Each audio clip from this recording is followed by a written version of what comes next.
Greetings. Today I want to speak to you concerning the wise magicians and the foolish magicians. And this is a follow-up to a video which I would have done already called Christianity versus Witchcraft.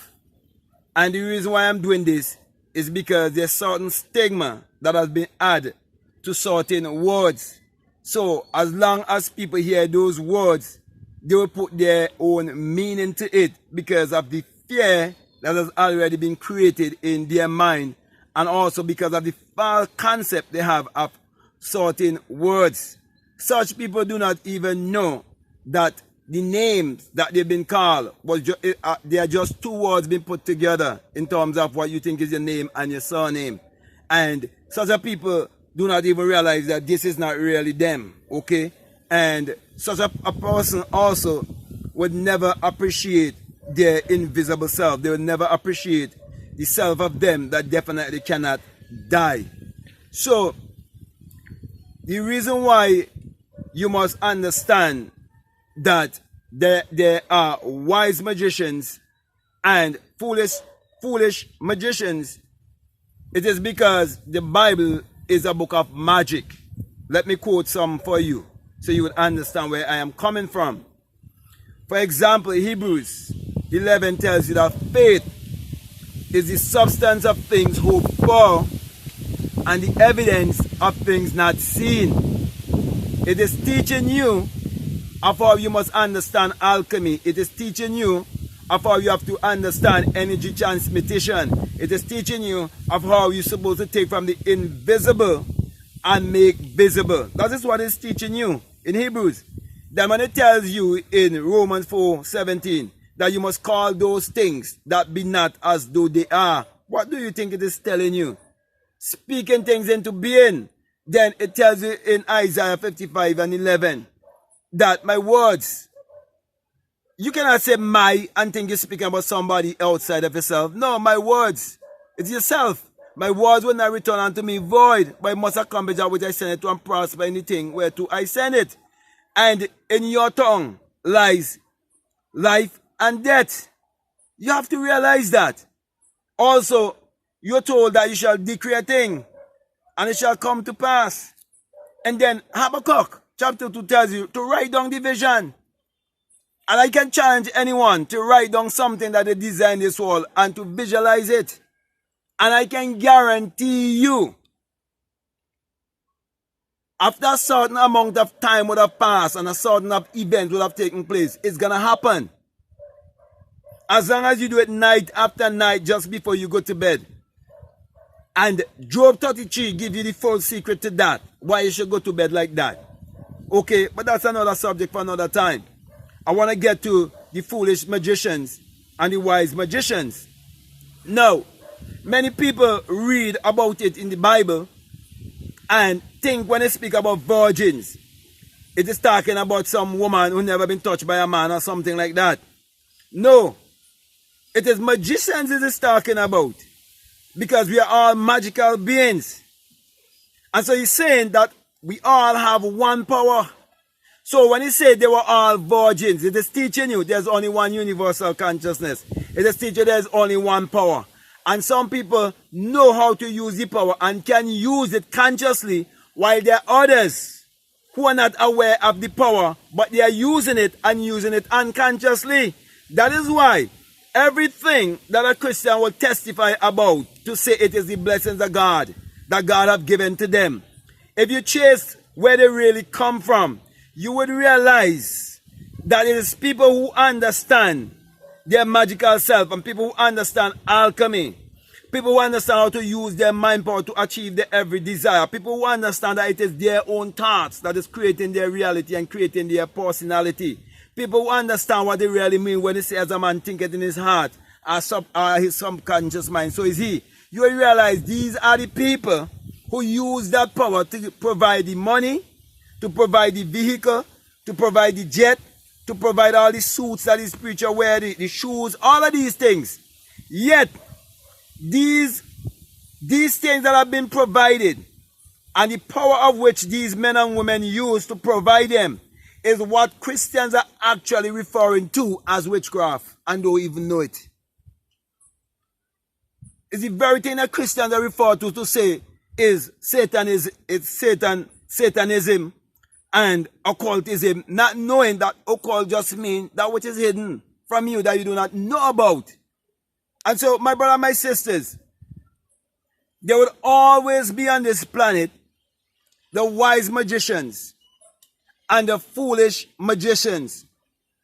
Those who do not know about the Christ oil that is within them, that would one day rise up within them.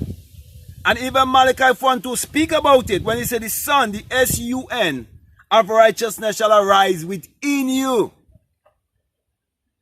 So righteousness and healing comes from you discovering the oil that is within. That's why he say the Son of Righteousness shall arise in you with healing in his wings. The sun, the S-U-N, not the S-O-N, because it is a light and it is also an oil, a fuel, an invisible fuel. For those of us who have been referred to as melanated people, black people, we call it melanin. So, you have brought yourself to a low place of being a magician when you accept a God or a Savior or a Redeemer outside of yourself. That's the reason why those who are calling on such an entity outside of themselves, if you look carefully, you will realize the entity never look like them. But when you look at the Chinese, you look at the Japanese, you look at the Indians, all those other people who have their cultures and their traditions, and they have their spirituality, you'll always see when it comes to their Savior always look just like them. So my brother and my sisters, as I said before, you cannot change the system, but you can change yourself. That is why, as I said, you'll always have the wise and the foolish. That is why you're told that the poor will always be with you. Who do you think the poor are?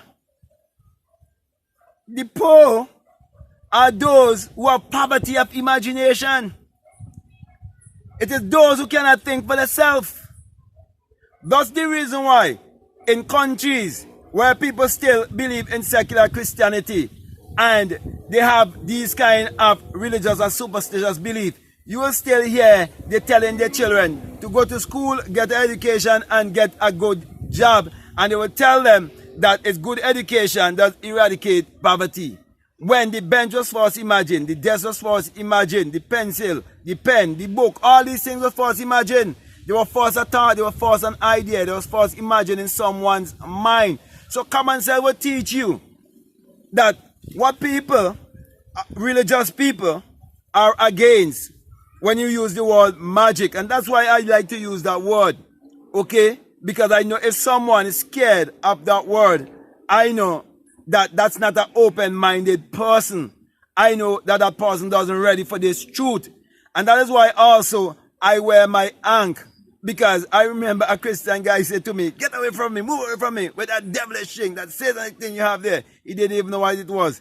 I just deal with someone also just recently who comment about this and say that I wearing a cross and I speaking against, you know, like Christians, not knowing this is not a cross. As a matter of fact, this was before the cross.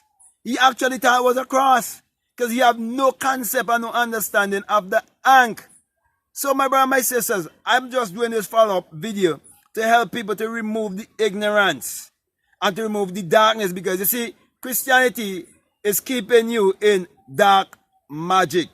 Dark magic is keeping you under low vibration, keeping you at a low frequency. So you're creating a reality but you don't know, because you're in darkness. And that's what secular Christianity is all about, because it's a continuation of slavery. But it is mental slavery.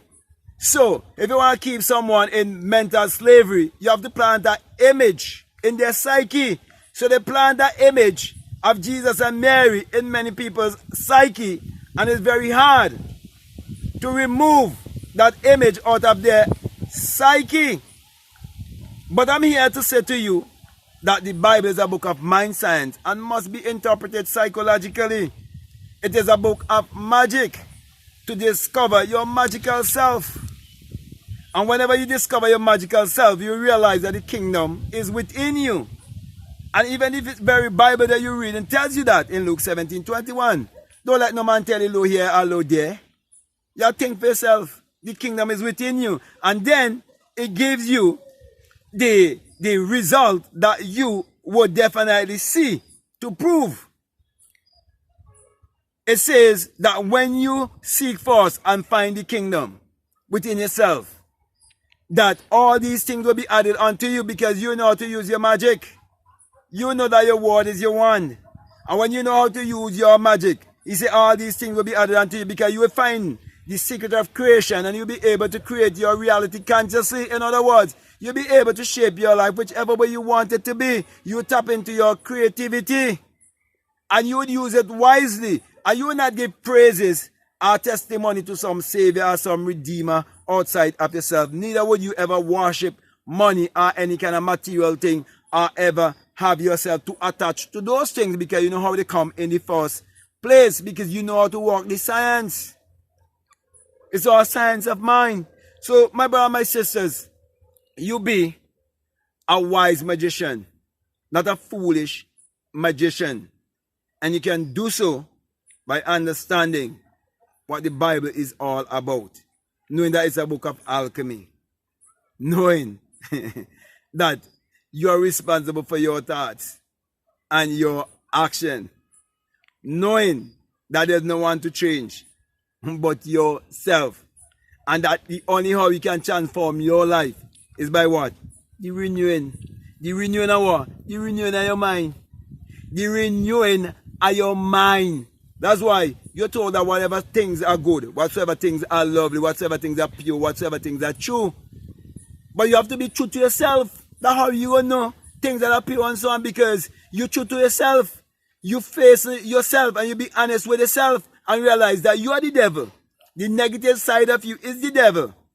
Until you could accept that and stop blaming an entity outside of yourself, you continue in mental slavery, you continue in idolatry, and you'll be a foolish magician instead of being a wise magician.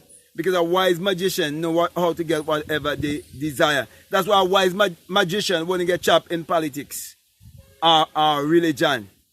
No, a wise magician wouldn't be praying to Jesus because he or she is told that they have to take the inoculation or they will lose their job. And then you're using placards and singing song to Jesus and praying to Jesus and still end up and take the inoculation when the very book that they're reading says, I think it's in Exodus 20, something like that, that the sign that you're going to remain faithful to your slave master, and in the year of Jubilee you don't want to leave, the time of freedom when it could be on your own and learn to trust your imagination, you refuse. And he said he take you to the doorpost and pierce your hair. It just showing you a piercing of the body as a sign, as a symbol that you accept slavery. Many people have done it and they don't even know what they get themselves into. So, my brother, my sisters, I want to say to you, be a wise magician. Okay, death is inevitable. We all must have that metamorphosis. It's a metamorphosis. Because we are eternal. Okay, so overcome doubt, fear, condemnation, and all of these things that you will face from the religious ones. And always remember, they too, they are magicians. Just mean they are unconscious of their power, but you are conscious of your power. So use it wisely to help to uplift humanity. So with that being said, my brother and my sister, I want to come to a close. I want to say to you, if this is the very first time that you're listening to me, what I'm saying, if it makes sense to you, if it really resonates with you and it's helping you in any way. If you haven't subscribed already, I'm definitely encouraging you to subscribe, to like, to comment, or to share this video. Also, if you like to follow me on Instagram or you like to follow me on TikTok, you can follow me at BlackMadGuru. And if you feel strongly to support this work, I just want to remind you that there's also a PayPal and the link is down below. Also, you can feel free to be a part of my Patreon community and support this work. And I have a $20 course here that is called The Inner Sun, Science and Technology to Create Your Reality Consciously. And it's just a series of videos pointing you to look within yourself to discover the light that is within you, the sun that is within you. And when you're truly in alignment with the sun that is within you, your life will definitely replicate that of the sun. For as you can see, whatever the sun shines upon, it brings forth bountifully. And so your life will bring forth bountifully. So, if you feel strongly to listen to those videos, I'll definitely encourage you to do so. At this time, I want to say peace. Love you all. I'm out.